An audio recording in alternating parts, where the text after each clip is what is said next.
안녕하세요, 김호준입니다.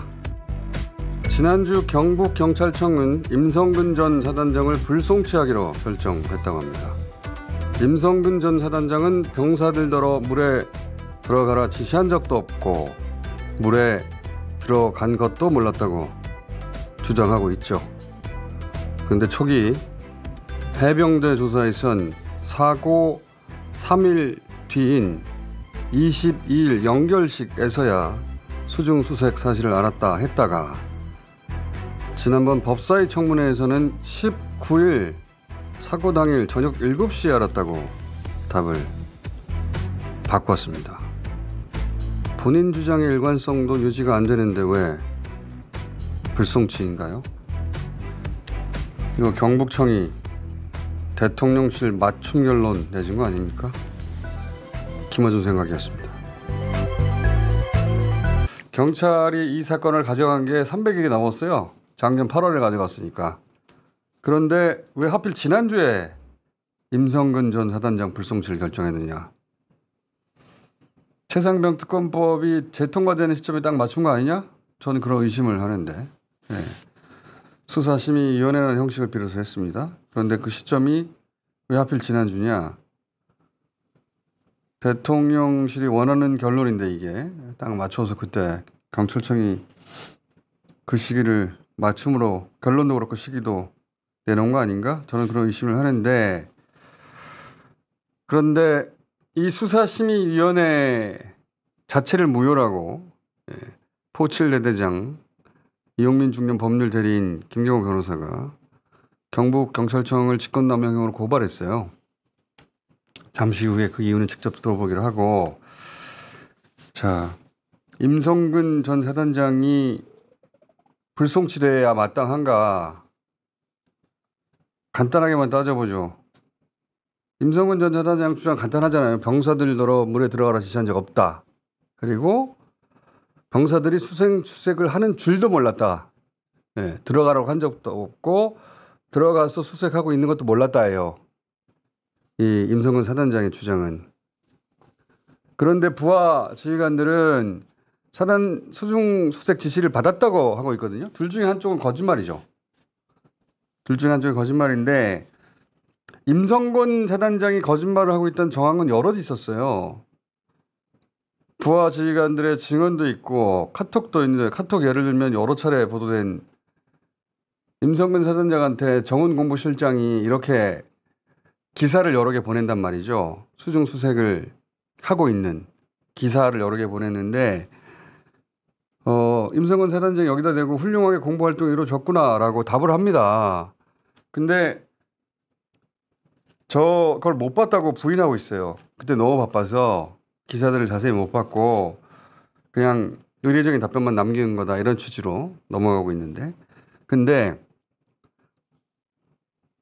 본인 입으로 한 말이 명확한 정황으로 남은 게 있어요. 이거 언론에서 거의 보도 안 하고 있는 대목인데 임 전 사단장이 해병대 조사에서 병사들이 물에 들어간 걸 언제 알았다고 했냐면 영결식 때 22일 날 사고는 19일 날 났거든요. 3일 후에 알았다고 진술했다고 해요. 근데 청문회에서는 뭐라고 그랬냐면 19일 날 오후 7시에 알았다고 했어요. 청문회 영상 다시 한번 봅시다.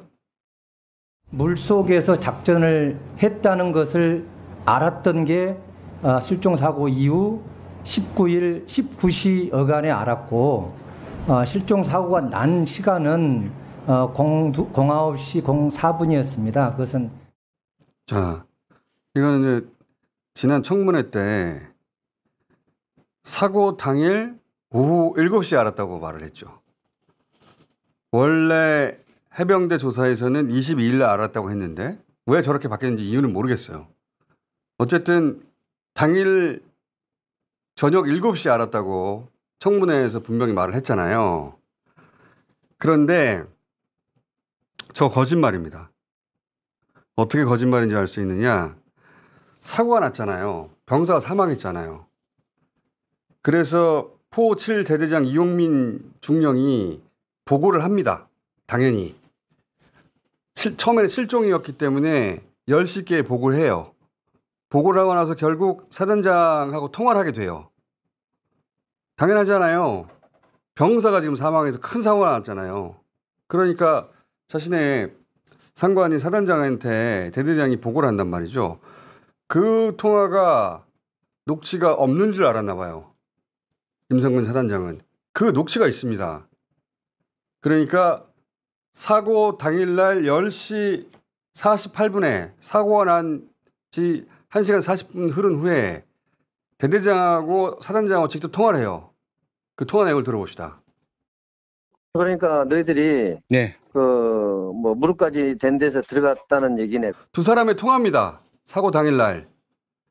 물속에 들어가서 작업을 해야 한다고 얘기가 나왔고 이렇게 이용민 당시 포칠 대대장 이분이 유일하게 도덕적으로도 법적으로도 책임을 지겠다고 하는 사고 그 대대장입니다. 근데 이분이 이제 사고 직후에 임성근 사단장하고 통화를 하는 거예요. 그 통화 내용이 남아 있었어요. 근데 보니까 물속에 들어가서 작업을 해야 한다고 얘기가 나왔고 이제 사고 난 경위를 설명하고 있는 거죠. 그 얘기를 듣고 임성근 당시 해병대 사단장이 뭐라고 그러냐면 그러니까 너희가 무릎까지 된 데 들어갔다는 얘기네.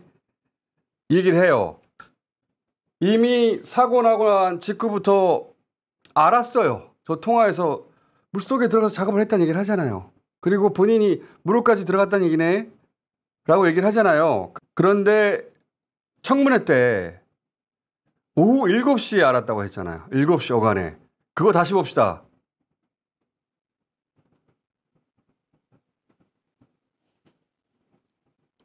좀 전에 봤던 거 다시 한번 봅시다. 물속에서 작전을 했다는 것을 알았던 게 실종 사고 이후 19시 어간에 알았고 실종 사고가 난 시간은 09시 04분이었습니다. 그것은 저기서 분명히 말하죠. 19시, 7시 저녁 때 알았다고. 저 말을 한 건 처음이에요. 공개적으로. 그 이전까지는 20일 알았다고 했거든요. 청문회는 왜 그랬는지 모르겠는데 사고 난 날 저녁 7시에 알았다고 물속에 들어간 걸 병사들이. 그렇게 말했는데 실제로 사고 난 날 통화 내용을 들어봅시다. 물속에 들어가서 작업을 해야 된다고 얘기가 나왔고. 그러니까 너희들이 네. 뭐 무릎까지 된 데서 들어갔다는 얘기네. 이게 사고 당일날 물속에 들어갔다는 걸 본인 입으로 말하잖아요. 아침에 알았어요. 그리고 심지어 1시간 후에 통화에서도 애들이 언론에 접촉을 하면 안 된다고 통화를 하게 그거하고는 됐습니다. 상관이 없어요. 여기서는 거짓말에 대해서 얘기하고 있으니까.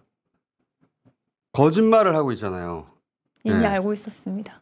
그러니까 그 언론 접촉을 피하라고 하는 것은 그건 거짓말이 아니고 태도예요. 이 사건을 대하는. 그런데 제가 말하고 싶은 것은 본인이 분명히 아침부터 알고 있었는데 실제로는 그 이전부터 알고 있었다고 저는 의심하는 바이나 100만 번 양보해서 나중에 알았다 치더라도 그날 당일 아침에 알았는데 사고가 났다는 걸 물속에 들어가서 처음에는 22일 날 물에 들어갔다는 걸 알았다는 식으로 말을 했고 청문회에서도 저녁 7시나 돼서야 알았다고 말을 했으나 실제로는 사고 난 직후에 알았다는 거죠. 거짓말이죠. 이렇게 주장들이 엇갈릴 때는 명백한 거짓말을 찾아야 되는 겁니다. 예. 본인 입으로 거짓말한 명백한 정황이 저렇게 남아 있잖아요. 근데 왜 불송칩니까? 이게 거짓말이면 다른 것도 거짓말일 가능성이 굉장히 높은데